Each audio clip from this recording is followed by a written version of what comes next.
యుగ యుగాల దేవుడు శ్రీ పానకాలరాయుడు మంగళగిరి కొండ మీద కొలువైన నరసింహుడు ప్రసిద్ధ వైష్ణవ పుణ్యక్షేత్రాలలో ఈ మంగళగిరి ఓ మహా పుణ్యక్షేత్రం.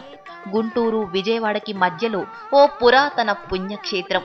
శ్రీ పానకాల స్వామి కొలువై ఉన్న ఈ కొండ ఆకృతి మోకరిల్లిన ఏనుగు ఆకారంలో ఉంటుంది.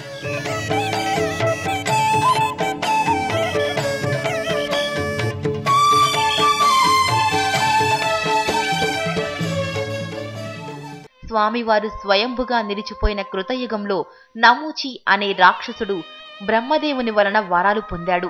ఎవరి వలనైనా గాని ఎటువంటి శస్త్ర అస్త్రములు చేగాని మరణము పొందకుండా ఉండేలా కోరుకున్నాడు. ఆ తరువాత గర్వంతో కన్ను మిన్ను కానక సర్వలోకాల పాలకుల్ని హింసించడంతో వారంతా వెళ్లి విష్ణుమూర్తితో మొరపెట్టుకున్నారు. ఆ పరంధాముడు చూస్తూ ఊరుకుంటాడా?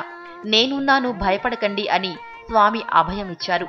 అదే అభయం ఇక్కడ మంగళగిరికి వచ్చే భక్తులకి ఇప్పటికీ ఇస్తూనే ఉన్నాడు.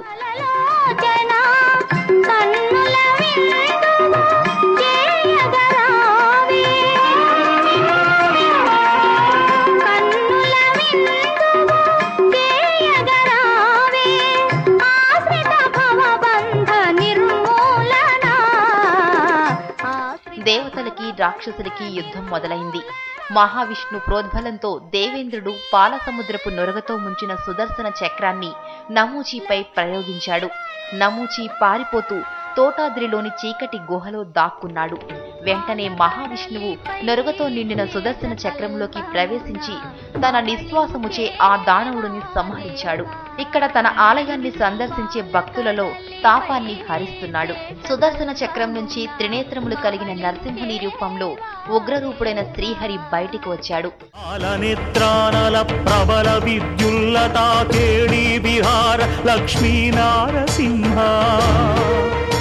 లక్ష్మీ నారసింహ